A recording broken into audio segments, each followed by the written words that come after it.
ఇప్పుడే అందిన వివరాల ప్రకారం పోలవరం నిధులు కూడా మింగేశారు.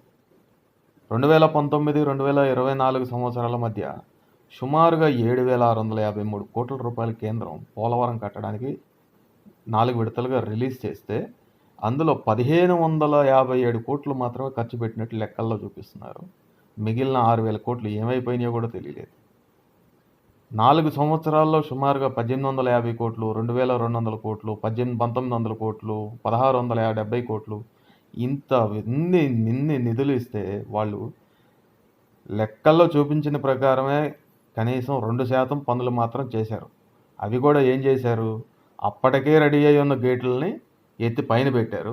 ఆ పైన ఉన్న రోడ్డు ఇప్పుడు నిన్న ఏదైతే పోలవరం సమీక్షలో చంద్రబాబు నాయుడు ఆ పైన ఆ కాన్వాయ్తో వచ్చారో ఆ రోడ్ని క్లియర్ చేశారు.